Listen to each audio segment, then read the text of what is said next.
Nicki Minaj just told Prince Harry to pack his bags and phone home, literally. And honestly, the internet can't stop talking about it. This isn't some random celebrity throwing shade for clicks. This is one of the biggest names in hip-hop, weighing in on the royal mess that's been playing out for years now, and her take is wild. The timing, the platform, the whole thing. There's so much more going on here than meets the eye. Buckle up, because what started as a podcast soundbite has turned into something way bigger. So here's the deal. Nicki Minaj sat down with Katie Miller. Yeah, that Katie Miller, wife of Stephen Miller, Trump's top immigration guy, on her podcast. And when the conversation turned to Harry and Meghan, Nicki didn't hold back. She dropped this bomb. I think he should go home. Like E.T., he should go home. Go phone home and then go home. If you're thinking that sounds harsh, you're not alone. The E.T. comparison, that's basically calling Harry a lost alien who needs to find his way back to where he came from. But it gets deeper than that. Now, before we dive into why this matters so much, let's talk about who Nicki Minaj even is in 2026. Because this isn't the same Nicki from 10 years ago.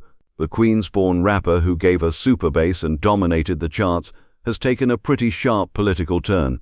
She's been showing up at MAGA events, calling herself Trump's #1 fan, speaking at conservative conferences. The woman who once criticized Trump's immigration policies during his first term is now appearing on the podcast of Stephen Miller's wife. Let that sink in for a second. Katie Miller's podcast launched last year as what she called the conservative answer to Call Her Daddy. It's basically become this platform for Trump administration insiders and MAGA-aligned celebrities. We're talking Vice President J.D. Vance, Defense Secretary Pete Hegseth, people at the top of the Trump inner circle, and now Nicki Minaj is in that mix. The whole setup matters because this wasn't some random interview where Harry and Meghan just happened to come up. This was a calculated appearance on a very specific platform with a very specific audience. When Katie Miller asked Nicki about the Sussexes, that's what they call Harry and Meghan in royal circles, Nicki admitted something interesting first. She watches The Crown on Netflix during her downtime. She said she loves the royal family as if she knows them personally, which is kind of the whole problem with how Americans relate to the monarchy, right? We've turned these real people into characters in our favorite show, and when they don't act like the fantasy we've built in our heads, we get upset. But here's where Nicki's comments get really interesting. She didn't just say Harry should go home. She went after what he's done since leaving. I did not think he should have aired the family's dirty laundry, she said, even putting on a fake British accent for emphasis. That's just me, darling. She's talking about Spare, Harry's memoir that dropped like a bomb in January 2023, plus all the interviews, the Netflix documentary, the whole media tour, where Harry and Meghan laid out their side of the story. Think about what Harry revealed in that book. The physical fight with William, the way the royal family handled Meghan's mental health struggles, the racism allegations, the security concerns. Harry didn't just crack open a window into royal life, he blew the whole door off its hinges. And for someone like Nicki, who admitted she felt like she knew these people because of The Crown, watching Harry go public must have felt like a betrayal of the image she had in her head. Now let's get real about the dirty laundry comment. Because depending on where you stand, that phrase means totally different things. If you're Team Sussex, you'd say Harry wasn't airing dirty laundry. He was exposing institutional racism and a toxic system that nearly destroyed his wife. The palace machine, the tabloid harassment, the lack of protection for Meghan when she was dealing with serious mental health issues, including suicidal thoughts. That's not gossip, that's survival. But if you're on the other side, and Nicki clearly is, you see Harry as someone who had everything and threw it away. Someone who broke the code of royal discretion, the whole stiff upper lip thing that's supposedly sacred. To them, family problems should stay private no matter how bad they get. You work it out behind closed doors. You don't write a best-selling book about it. What's wild is that Nicki also said this. People do things and you don't know why, and you don't know what's going on inside of them, so I don't judge. That's actually a pretty mature take, buried in all the criticism. She's acknowledging that outsiders can't fully understand someone's motivations. But then she immediately followed it up with, but I was like, ah man, because I felt like I knew them in some way, so I was like, no Harry, don't do that, you know better. So she's not judging, but also, She's totally judging. The ET phone home line though, that's the part everyone's grabbing onto. Because it's not just funny, it's loaded.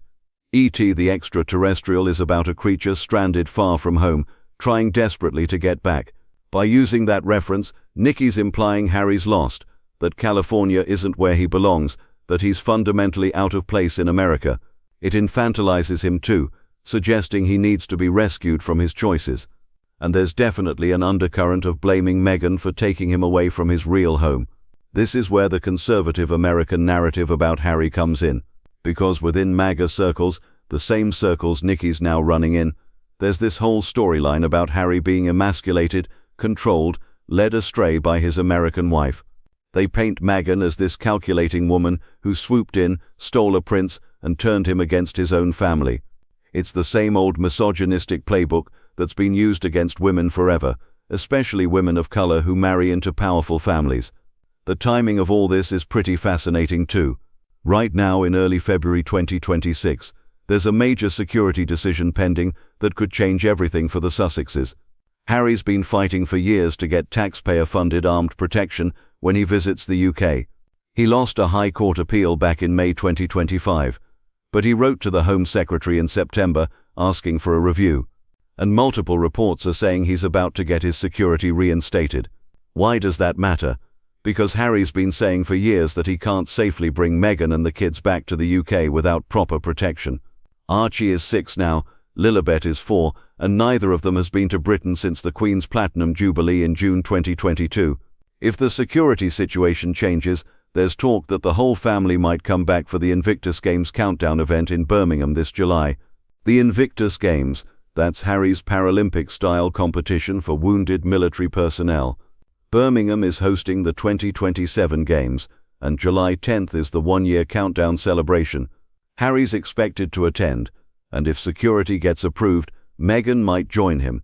That would be her first time in the UK since Queen Elizabeth's funeral in September 2020.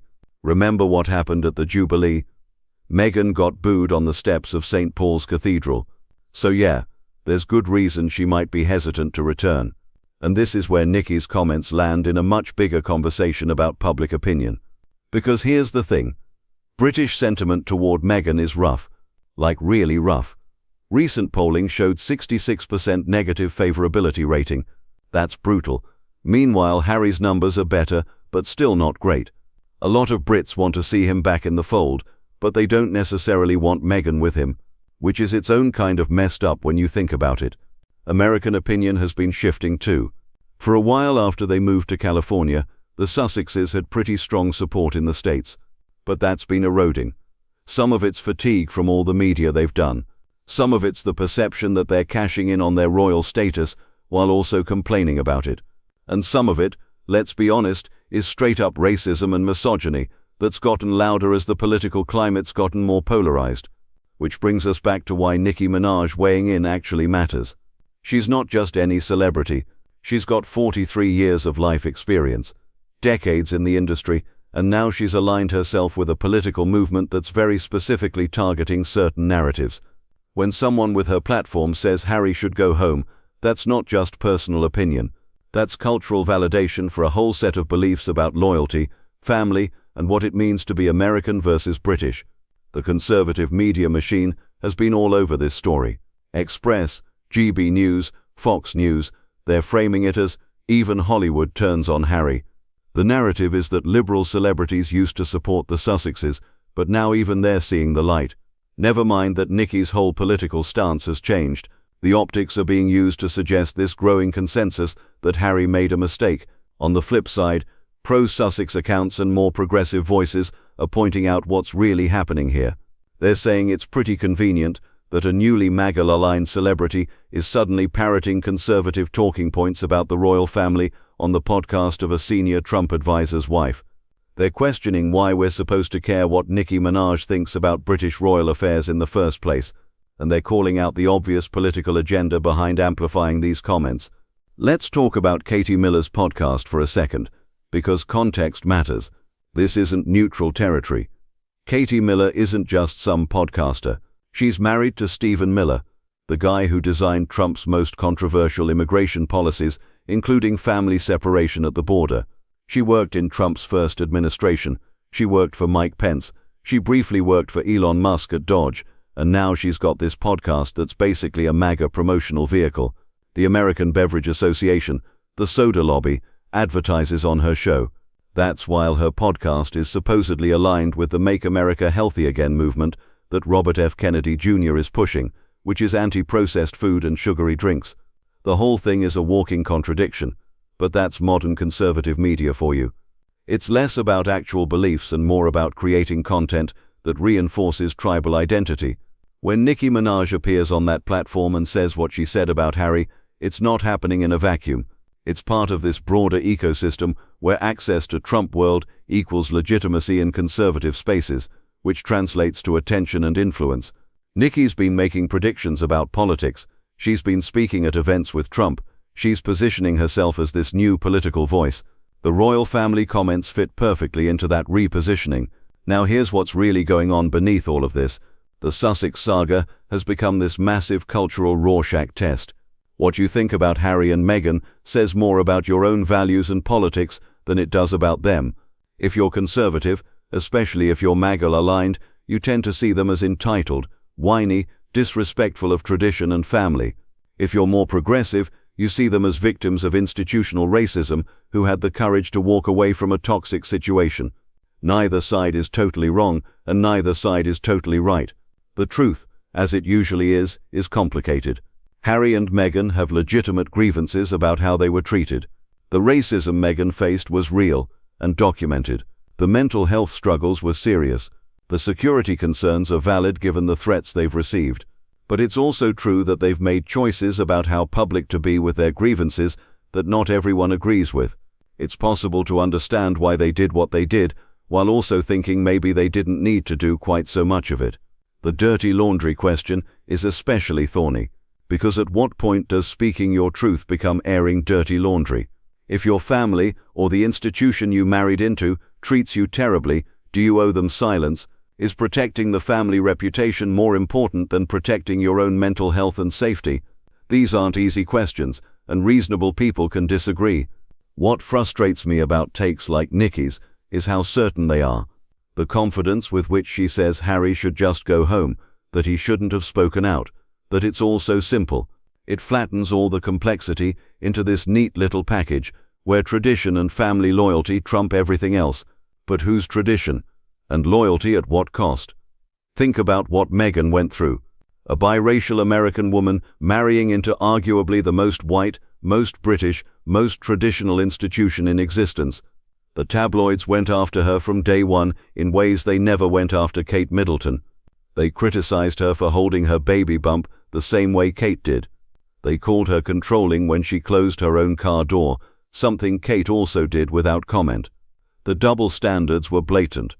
And when Meghan told someone in the palace that she was having suicidal thoughts, that she needed help, she was allegedly told it wouldn't be good for the institution. That's what they said in the Oprah interview anyway, and the palace never really denied it. They just said recollections may vary, which is palace speak for we're not admitting anything.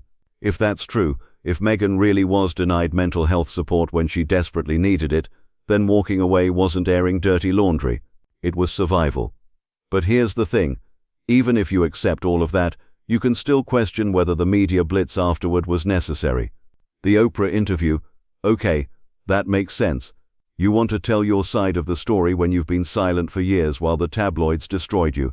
But then there was the Netflix series, then Finding Freedom, the biography, then Spare, then all the follow-up interviews. At some point, it starts feeling less like setting the record straight and more like building a brand around victimhood. That's where people like Nicki are coming from. They're seeing what looks like hypocrisy, wanting privacy while doing interviews, wanting to step back from royal duties while still trading on royal status. The Archewell Foundation, the deals with Netflix and Spotify, the speaking engagements, all of that depends on them being the Duke and Duchess of Sussex. So critics say you can't have it both ways. You can't leave the royal family and then monetize being royal. The counter-argument is that they never wanted to leave entirely. They proposed a half-in, half-out model where they do some royal work but also have financial independence. The palace shot that down. It was all or nothing, and they chose nothing because the alternative was unsustainable. So the fact that they're still using their titles isn't hypocrisy, it's the only card they have left to play. They didn't choose the all or nothing. That was forced on them. See what I mean about complicated? What's happening right now with the security review and the potential UK trip is forcing all of these questions to surface again. If Harry gets his security, if Meghan comes back with him, if the kids finally visit Britain for more than a brief appearance at the Jubilee, that changes the dynamic. It means Harry won some battles with the establishment. It means he can protect his family on his terms. It means maybe, just maybe, there's a path forward that doesn't require total estrangement. But it also means facing the British public, and we already know that's not going to be friendly for Meghan. The boos at St. Paul's Cathedral were just a preview. Royal commentators are already saying any return for Meghan would need to be carefully curated and monitored. Translation: she's not welcome unless it's on very specific terms, and you have to wonder whether that's worth it. If you're Meghan, safely settled in California with your kids, your husband who adores you, your life on your terms, why would you subject yourself to that hostility?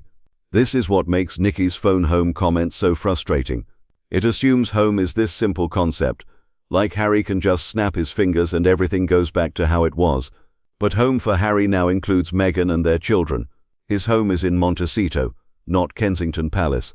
And while he might miss his family, might miss aspects of his old life, you can't just erase everything that's happened and pretend it's 2017 again. The other assumption in all of this is that the royal family even wants Harry back. King Charles reportedly met with Harry for 50 minutes during his last UK visit, which sounds good until you realize that's their first substantial meeting in 19 months. Prince William is still furious about how Harry portrayed him and Kate in Spare. The physical fight allegation, the stuff about Kate not getting along with Meghan, all of that did real damage.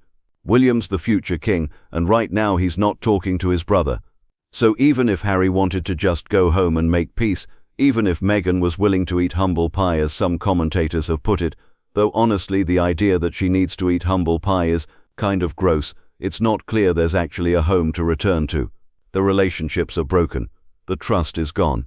The institution that failed to protect Meghan hasn't fundamentally changed. And that brings us to the biggest question of all. What would reconciliation even look like? Because Nicki's implying it's simple, right? Just stop talking. Come back. Play nice. But is that realistic? Can you put the genie back in the bottle after everything that's been said? More importantly, should you? There are people arguing that for the sake of the monarchy, for the sake of King Charles in his limited remaining years, for the sake of those two little kids who barely know their grandfather or their cousins, reconciliation should happen. That family is more important than grievances, that at some point you have to let it go and move forward. And I get that. I really do.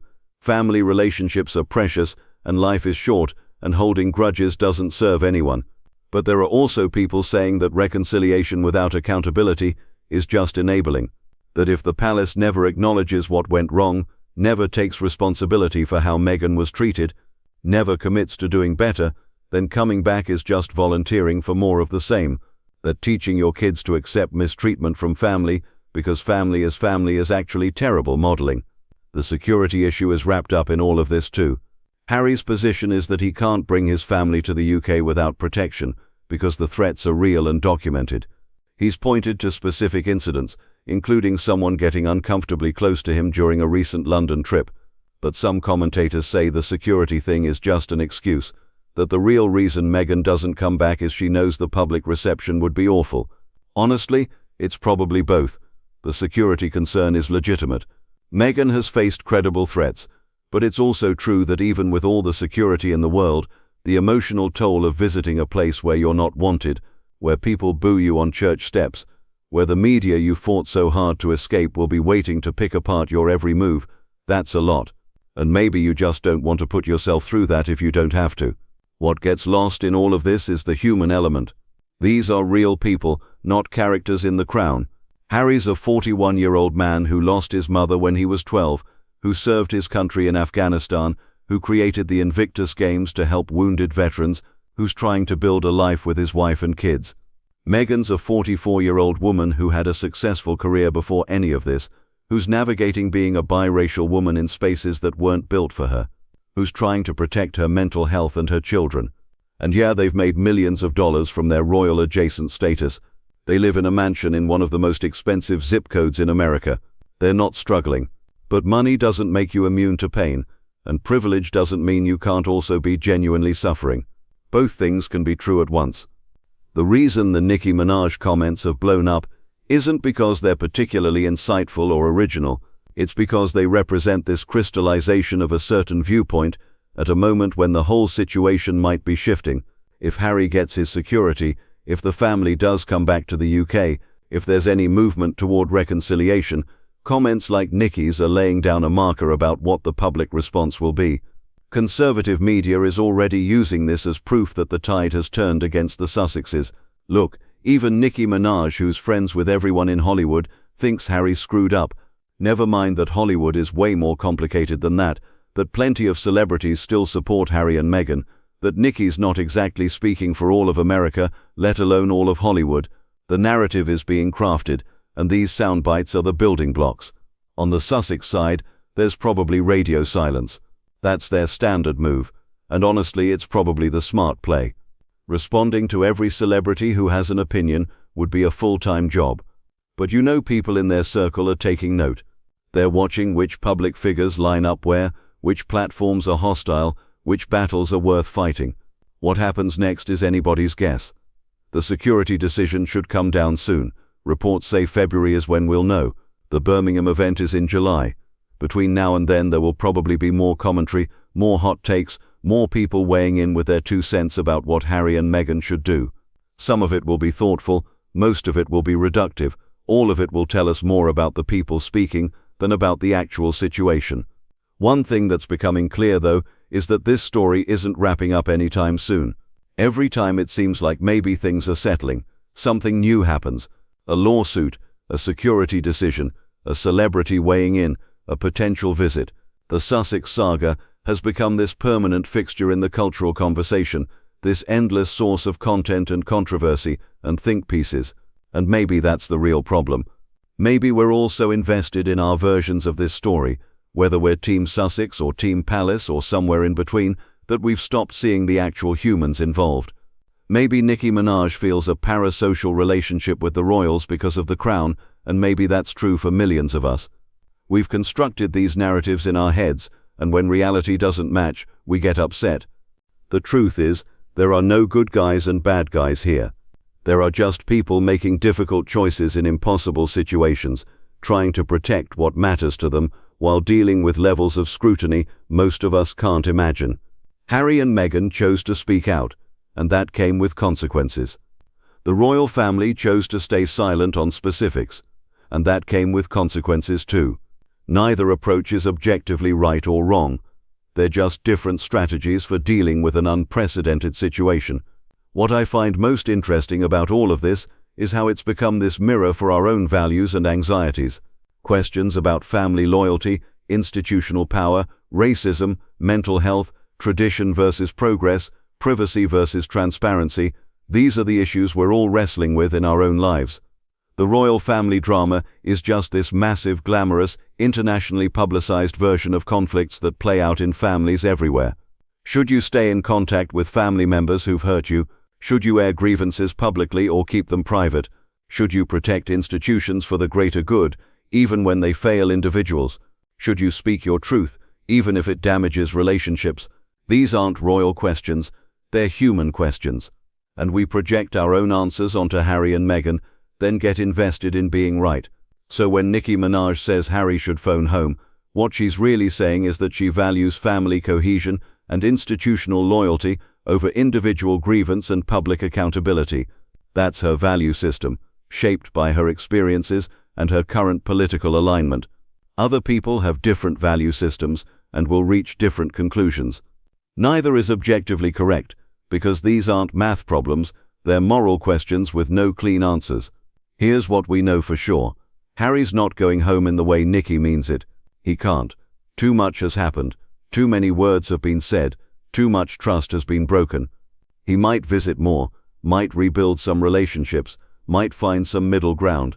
But the fairy tale of just forgetting everything and going back to being a working royal who keeps quiet and smiles for the cameras, That's not happening. Meghan's not going to suddenly become beloved by the British public. Even if she does everything right, even if she's gracious and diplomatic and does all the royal protocol perfectly, a significant chunk of people have made up their minds about her. That's the reality of the tabloid damage and the racism and the political polarization. No amount of humble pie is going to change that. And the royal family is never going to publicly admit wrongdoing or explain what really happened behind closed doors. That's not how monarchy works. The firm, as they call it, survives by maintaining mystique and refusing to engage. They'll never respond to Harry's book with their own detailed rebuttal. They'll just keep calm and carry on, which is both their greatest strength and their fatal flaw. So where does that leave us?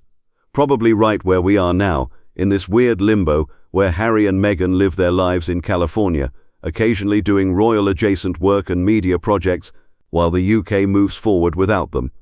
The relationship with the family stays strained but not completely severed. The security situation improves just enough that visits become possible, but not comfortable. Everyone lives with the tension because the alternative options are worse.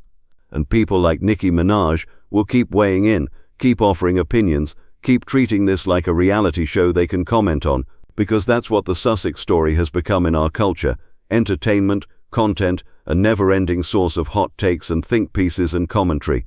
We're all watching this unfold in real time, forming our opinions, choosing our sides, getting way too invested in the lives of people we'll never meet. The ET phone home line will probably follow Harry around now. It's too catchy, too memeable, too perfect for the people who want him to just shut up and go back. And it completely misses the point, which is that you can't go back when forward is the only direction available. Harry's not a lost alien who accidentally ended up in California. He's a grown man who made difficult choices about what kind of life he wanted to live and what he was willing to sacrifice to protect his family. Whether you think those were the right choices is up to you. Whether you think he should have kept quiet about his grievances is your call to make. Whether you believe the royal family failed Meghan or think she was oversensitive, again, that's going to depend on your own framework for understanding family, duty, racism, and institutional power. What I do know is this: reducing a years-long family rupture involving documented harassment, mental health crises, security threats, and deep-seated institutional problems down to a simple just go home like E.T. Well, it's exactly the kind of reductive take we should expect from a one-hour podcast appearance. But it doesn't come close to capturing the real complexity of what's happening here. So yeah, Nicki Minaj thinks Harry should go home. The MAGA crowd will cheer that take. The Sussex supporters will roll their eyes and point out she's on Stephen Miller's wife's podcast, so consider the source.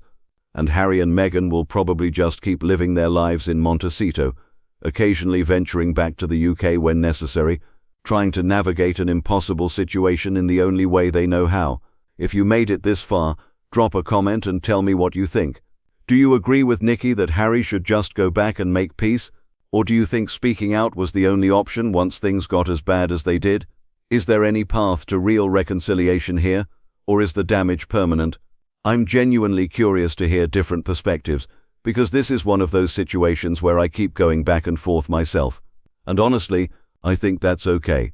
I think holding space for the complexity, acknowledging that good people can make different choices, admitting that we don't have all the information and probably never will, that's healthier than being absolutely certain we know what Harry and Meghan should do with their lives. So maybe instead of telling them to phone home, we could just let them figure it out. Revolutionary concept, I know. If you want to see what happens next with the security decision, the Birmingham visit, the whole royal family situation, make sure you're subscribed because we'll definitely be covering it. This story isn't ending anytime soon, and there's going to be plenty more to talk about. Until next time, try to remember these are real people, not characters in your favorite show. Peace.